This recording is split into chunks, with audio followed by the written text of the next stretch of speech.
Engineer ಅನ್ನಾಗಿ ಮಾಡಿ ಹೊರದೇಶದಲ್ಲಿ ದುಡಿಯಲು ಕಳಿಸಿದರೆ ಅವರು ವೃದ್ಧಾಪ್ಯದಲ್ಲಿ ಇದ್ದಾಗ ಅವರನ್ನು ಚೆನ್ನಾಗಿ ನೋಡಿಕೊಳ್ಳಲಿಲ್ಲ. ಇವನು ಸಾಫ್ಟ್ವೇರ್ ಇಂಜಿನಿಯರ್ ಅಲ್ವಾ, ಲ್ಯಾಪ್ಟಾಪ್ ನಲ್ಲಿ ವರ್ಕ್ ಮಾಡುತ್ತಿದ್ದಾನೆ. ಓಹೋ, ಇವನೊಬ್ಬ ಅವಿವೇಕಿ. ಇವನನ್ನು ಕೊತ ಕುದಿಯುವ ನೀರಿನಲ್ಲಿ ಮುಳುಗಿಸಿ ದ್ವಾರಪಾಲಕರೇ ಬನ್ನಿ. ಪ್ರಭು, ಕರೆದುಕೊಂಡು ಹೋಗಿ ಇವನನ್ನು. ಆಯ್ತು ಪ್ರಭು. ಈತನಾರು? ಈತ ಡಾಕ್ಟರ್. ಇವನು ಮಾಡಿದ ಪಾಪಗಳೇನು? ಇವನು 2020ರ ಕೊರೋನಾ ಟೈಮ್ ನಲ್ಲಿ ಸಾರ್ವಜನಿಕರಿಗೆ ಕೊರೋನಾ ಇಲ್ಲದವರಿಗೂ ಕೊರೋನಾ ಇದೆ ಎಂದು ಸುಳ್ಳು ಸುದ್ದಿ ಹಬ್ಬಿಸಿ ಹಣ ದೋಚಿ ಶ್ರೀಮಂತನಾಗಿದ್ದಾನೆ. ಮಹಾರಾಜ, ನಿನ್ನ ಪಲ್ಸ್ ರೇಟ್ ಕಡಿಮೆ ಆಗಿದೆ, ನಿನಗೆ ಕೊರೋನಾ ಬರೋ ಚಾನ್ಸ್ ಇದೆ. ಛೀ, ದೂರ ಸರಿ. ಇವನೊಬ್ಬ ಮುಟ್ಟಾಳ.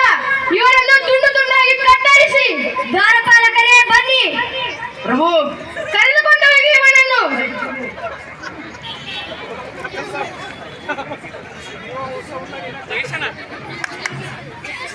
ಈತನಾರು?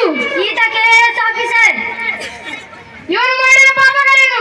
ಇವನು KAS ಆಫೀಸರ್ ಆಗಿ ವಿವಿಧ ಇಲಾಖೆಗಳಲ್ಲಿ ಕೆಲಸ ಮಾಡುತ್ತಿದ್ದನು. ಆ ಎಲ್ಲ ಇಲಾಖೆಗಳಲ್ಲಿ ಲಂಚ ತೆಗೆದುಕೊಂಡು ಶ್ರೀಮಂತನಾಗಿದ್ದನು. ಆದ ಕಾರಣ ಇವನು ನಮ್ಮ ಲೋಕಕ್ಕೆ ಬಂದಿದ್ದಾನೆ. ಹಲೋ, ಮೀಟಿಂಗ್ ಎಲ್ಲಿದೆ? ಯಾವ ಆಫೀಸ್? ಆಯ್ತು, ಸರಿ, ಬರ್ತೀನಿ.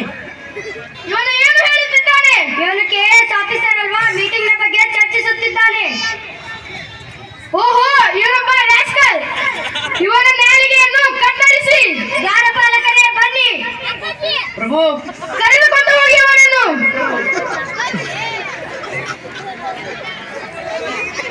ಈತನಾರು? ಈತ ಜ್ಯೋತಿಷಿ. ಇವನು ಮಾಡಿದ ಪಾಪಗಳೇನು?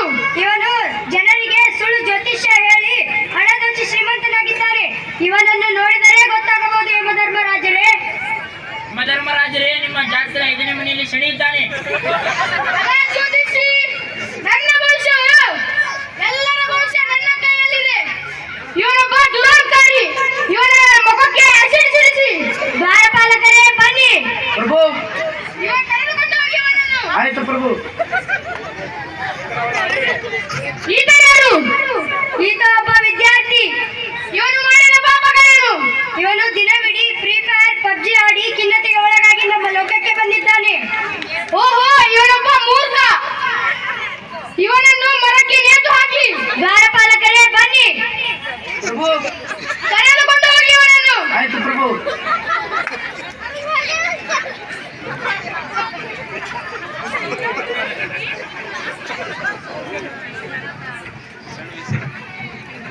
ಈ ನಾಟಕದಿಂದ ತಿಳಿದುಕೊಳ್ಳಬೇಕಾಗುವುದು 5 ಅಂಶಗಳು. ನಾವು ಎಲ್ಲೇ ಇದ್ದರೂ, ಎಂಥ ಪೊಸಿಷನ್ ನಲ್ಲೇ ಇದ್ದರೂ ನಮ್ಮ ತಂದೆ ತಾಯಿಯನ್ನು ಮರೆಯಬಾರದು. ಜನರಿಗೆ ಸುಳ್ಳು ಹೇಳಿ ಮೋಸ ಮಾಡಬಾರದು. ಕೆಲಸದಲ್ಲಿ ಲಂಚವನ್ನು ತೆಗೆದುಕೊಳ್ಳಬಾರದು. ಜನರಿಗೆ ಸುಳ್ಳು ಜ್ಯೋತಿಷ್ಯ ಹೇಳಿ ಮೋಸ ಮಾಡಬಾರದು. ವಿದ್ಯಾರ್ಥಿಗಳ ಕೈಯಲ್ಲಿ ಮೊಬೈಲ್ ಅನ್ನು ನೀಡಬಾರದು. Thank you.